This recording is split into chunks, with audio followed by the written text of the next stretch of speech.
हर शख्स को पॉलिटिक्स का इख्तियार है, कोई भी पार्टी करे सियासत, हमें कोई वो नहीं। हम तो कहते हैं जी हेल्दी कंपटीशन होना चाहिए, वन साइडेड गेम में हमें मज़ा नहीं आता। इलेक्शन वक्त पे होंगे इंशाल्लाह।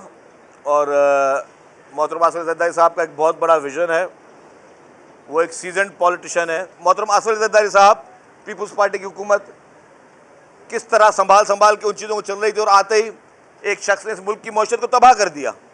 वो शख्स जो 3.5 साल ज़बरदस्ती इक़्तिदार पर बैठा रहा, वो शख्स उसने पूरी कौम को गलत राह पे लगाया, नौजवानों को गलत राह पे लगाया, जिसके नतीजे आप खुद देख रहे हैं। क्योंकि ये तो कहते हैं कि जैसी करनी वैसी भरनी, आप जो बीज बोगे उगाओगे भी वही। ये जब मसाइल हल होंगे तो आगे इंशाल्लाह मुल्क तरक्की करेगा, क्योंकि मुल्क है तो हम सब लोग हैं। तो यही होनी चाहिए पॉलिटिकल लीडरशिप। अनफॉर्चुनेटली अफसोस की बात है, यहाँ पे 3.5 साल जिन लोगों ने इस मुल्क में महंगाई के तूफान खड़े कर दिए, आप कंपैरिजन करें। आज मैं ओपन चैलेंज करता हूँ पूरी मीडिया को, तमाम पॉलिटिकल पार्टीज़ को, कि 2013 में जब पाकिस्तान पीपल्स पार्टी की हुकूमत थी, जब मोहतरम आसिफ अली ज़रदारी साहब सदर पाकिस्तान थे, जब जनाब यूसुफ रज़ा गिलानी साहब, राजा परवेज़ अशरफ साहब उनके वज़ीर आज़म थे, तब मुल्क में कमोडिटीज़ की कीमत की चीज़ों में की क्या प्राइसेस थी, डॉलर की क्या प्राइस थी, पेट्रोल की क्या प्राइस थी, बिजली की क्या प्राइस थी, गैस की क्या प्राइस थी। और जब 2022 में इमरान खान ने 3.5 साल जिस तरह हुकूमत की, उसने मईशत को कहाँ पे खड़ा कर दिया। उसके रेट कंपैरिजन्स करना शुरू कर दें आप। मेरे पास एक एक कमोडिटी का रेट है, एक एक चीज़ का मैं रेट दे सकता हूँ कि मोहतरम असद ज़रदारी साहब, पीपल्स पार्टी की हुकूमत किस तरह संभाल के उन चीज़ों को चल रही थी, और आते ही एक शख्स ने इस मुल्क की मौशत को तबाह कर दिया। पूरी कोशिश की कि इस मुल्क की मौशत पे जो है वो किसी काबिल ना रहे, क्यों गलत पॉलिसियाँ थी, क्योंकि सियासी अकल नहीं थी।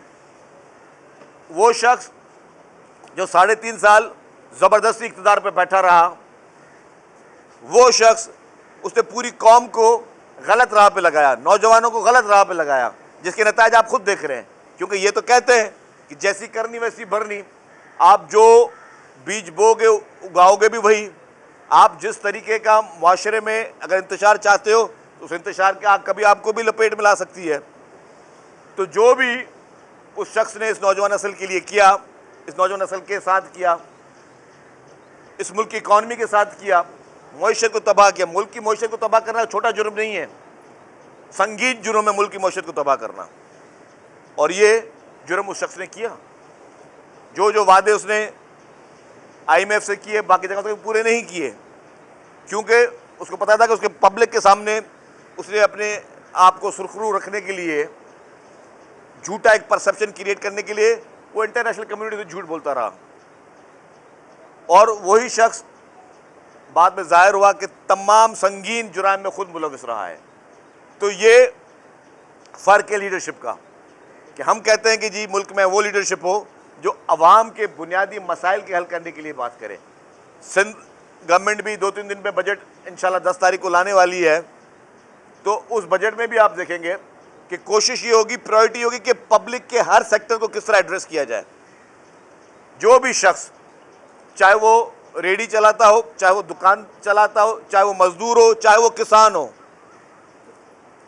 चाहे वो कोई ग्रोवर हो, चाहे वो कोई इंडस्ट्रियलिस्ट हो, चाहे वो कोई तनख्वाहदार शख्स हो, उनके मसाइल को हल करने के लिए बजट में क्या क्या प्रोविजन दिए जाएंगे। सिंध हुकूमत की प्रायोरिटी हमेशा ये रही है, पाकिस्तान पीपल्स पार्टी की प्रायोरिटी हमेशा से ये रही है कि हम अपने लोगों को रिलीफ किस तरह पहुंचाएं। क्योंकि हमें वोट इसलिए मिलते हैं, हमें इसलिए नहीं मिलते कि हम सिर्फ असेंबली में आके बैठे रहें, तकरीरें करते रहें, लड़ाइयाँ करते रहें, झगड़े करते रहें, एक दूसरे को गालम गलूज करते रहें, एक दूसरे पे इल्ज़ाम तराशा, बोतान तराशा करते रहें, और आवाम के लिए कुछ ना करें।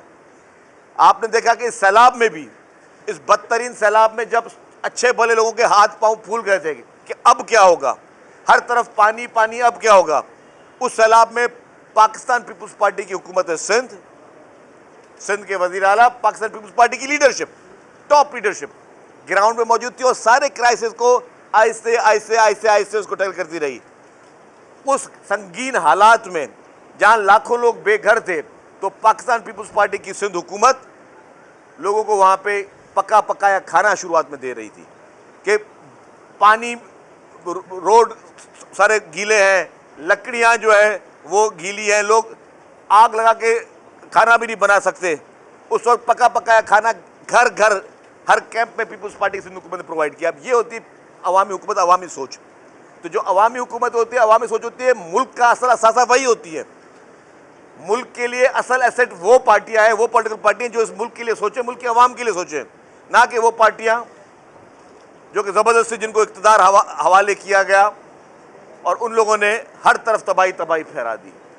शर्जील साहब, ये बताइएगा कि आप जब ज़ियारतों पे गए थे तो पीछे वो जहांगीर तरीन जो है उसने एक नई पार्टी बनाने की कोशिश की है और ये कहा जा रहा है कि उसी तरह जहाज भर भर के पीपल्स पार्टी का रास्ता रोका जाएगा, क्योंकि पीपल्स पार्टी पंजाब में डेरे डाले हुए हैं, तो उन्होंने एक नए किंग्स पार्टी लाने की कोशिश की है। आप तो जहांगीर तरीन के सामने हार जाएंगे, उसके पास तो जहाज़ भी है, बड़ा पैसा है।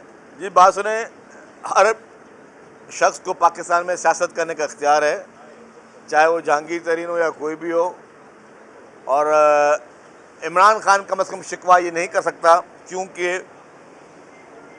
उसकी पार्टी भी इसी तरीके से इमरान खान की जो है उसमें जब उसके बाद अक्सरियत नहीं थी तो नंबर्स पूरे किए गए थे। हर शख्स को पॉलिटिक्स का इख्तियार है, कोई भी पार्टी करे सियासत, हमें कोई वो नहीं। हम तो कहते हैं जी हेल्दी कंपटीशन होना चाहिए।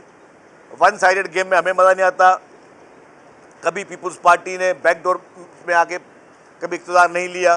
पीपल्स पार्टी ने हमेशा जब भी कोशिश की है मुकाबला करके मेरिट बेस और आवाम की खिदमत करके की है।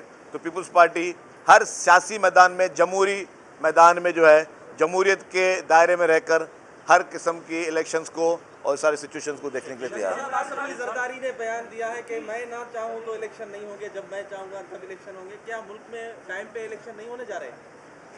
देखिए जी, इलेक्शन वक्त पे होंगे इंशाल्लाह। और मोहतरमा आसिफ जरदारी साहब का एक बहुत बड़ा विज़न है, वो एक सीजन्ड पॉलिटिशियन है। आपने ये बात नोट की होगी कि मोहतरमा आसिफ अली जरदारी साहब की जब भी सियासत रही हो, चाहे जब उनको ताकतवर तरीन कुर्सी दी गई हो सदर पाकिस्तान की, जिस वक्त उनको सदर पाकिस्तान की कुर्सी दी गई, उनके पास एक बहुत बड़ी तलवार हाथ में थी जिसे कहते थे 58-2B। मोहतरमा आसिफ अली जरदारी साहब ने वो तलवार को पार्लियामेंट के हवाले किया। उन्होंने अपने उस पावर्स को, जो सदारती पावर्स थे, उनको पार्लियामेंट के हवाले किया। और उनके पूरा टेन्योर में देखें, कोई एक ऐसा उन्होंने कभी कोई नफरत की बात कहीं नहीं की, हमेशा सबको जोड़ने की बात की है। मोहतरमा आसिफ अली जरदारी साहब ने हमेशा ये कोशिश की कि जी रिकन्सिलेशन हो, बातचीत हो, पॉलिटिकल डायलॉग हो, डेमोक्रेसी प्रिवेल करे, पार्लियामेंट स्ट्रांग हो, कानून की हुक्मरानी हो। तो इंशाल्लाह ताला उनके हर बात का कॉन्टेक्स्ट जो वो यही है कि वो कानून की हुक्मरानी चाहते हैं, आइन की हुक्मरानी चाहते हैं, पार्लियामेंट की हुक्मरानी चाहते हैं। हमने देखा कि बहुत सारे लोग जो है वो पार्टियां छोड़ते जा रहे हैं। आपने वीडियो दिखाई थी, उसमें बहुत सारे लोग इसमें शामिल हैं। तो क्या उनके ऊपर जो संगीन मुकदमात थे वो अब आपने वापस ले लिए? जैसे आपका देखी है उनके ऊपर ADC का मुकदमा है, क्या वो भी अब आपने वापस ले लिया या उनको पकड़ेंगे? देखिए जी, जो शख्स जलाओ घेराव में इन्वॉल्व रहा है उसको अपने कानून के प्रोसीजर से गुजरना पड़ेगा। ऐसा नहीं हो सकता कि किसी को माफ़ किया जाए।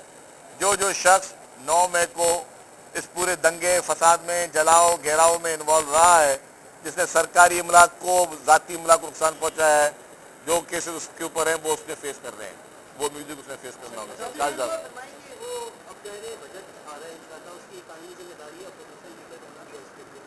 अब कब तक इंशाल्लाह ये हो जाएगा, क्योंकि बजट आ रहा है और इसमें कोई आप हेल्प करेंगे इनकी जमातों की कि भाई? देखिए, हमने तो किसी को मना नहीं किया है।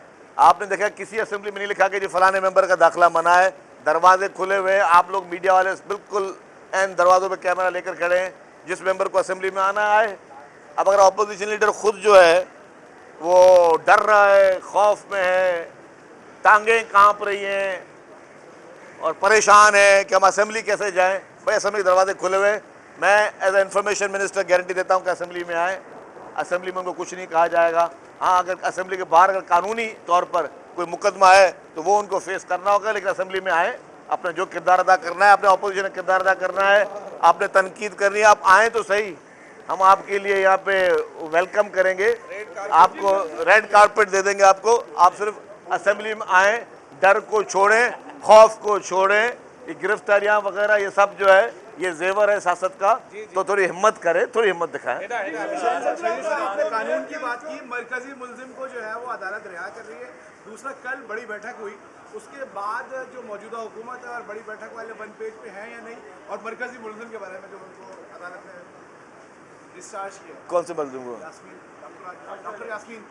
अच्छा, मेरी बात सुने, इस मुल्क में अदालतें हैं, फिर और अदालतें हैं, ये और अदालतें क्या है? मतलब हाई कोर्ट से फिर सुप्रीम कोर्ट है। अब मकसद ये है कि अगर किसी लोअर कोर्ट ने किसी को छोड़ा है तो डेफिनेटली गवर्नमेंट अपील करेगी। देखिए, एक बात तो जाहिर है कि जिसने इस मुल्क में कौमी इदारों को निशाना बनाया है, कौमी इदारों पे हमले किए हैं, अवामी मुकामात पर हमले किए हैं, अवाम को नुकसान पहुंचाया है, उसको बख्शा तो नहीं जाएगा। जिसने वायलेंस किया है, जिस लोगों के घरों में घुसे हैं, डेफिनेटली कानून के दायरे में रहकर कानून कार्रवाई की जाएगी। हाँ, कुछ लोगों के अगर आज भी वो मंजूर नज़र हैं, कुछ लोगों की ज़ाती ख्वाहिश है कि वो मंजूर नज़र रहें, तो वो उनकी अपनी मर्ज़ी है, लेकिन कानून अपना रास्ता जो है वो जरूर तय करें। मेयर का 15 तारीख को इंतखाबात होने जा रहे हैं, क्या आपकी फिक्र की है? जबकि आधी जो आपके साथ हैं वो मुस्लिम लीग ने ये मुतालबा कर दिया है कि हमें डिप्टी मेयर का अहदा दिया जाए, इसी सूरत में हम मेयर के इस्तीफे में आपके शामिल होते हैं। देखिए, पाकिस्तान पीपल्स पार्टी इंशाअल्लाह ताला अददी हिसाब से सिंध भर में 100% क्लीन स्वीप किया है पीपल्स पार्टी ने। कराची, हैदराबाद, मीरपुर खास, सक्खर, लाड़काना, जैकबाबाद, कश्मीर, थरपा के जिस डिस्ट्रिक्ट का नाम ले ले, हर जगह सिर्फ पाकिस्तान पीपल्स पार्टी है। तो इंशाअल्लाह ताला पीपल्स पार्टी अपने नंबर्स पूरे भी करेगी और पाकिस्तान पीपल्स पार्टी हर हाल में जो है वो मेयर पीपल्स पार्टी के ही होंगे। बाकी पार्टियों के पास अक्सरियत नहीं है, बाकी पॉलिटिकल पार्टी के पास सिर्फ और सिर्फ जो है वो इल्ज़ाम तराशा, बोतान तराशा और पुराने टैक्टिक्स, इल्ज़ामात लगाने के सिर्फ वो बाकी रह गए हैं। और अभी मेरे ख्याल से कि उनसे भी पूछा जाएगा कि भाई आप लोग जो है वो इतनी हैवी इलेक्शन मुहिमें चला रहे हैं, तो ज़ाहिर है इलेक्शन कमीशन आपको भी कुछ ना कुछ तो मालूमात हासिल है।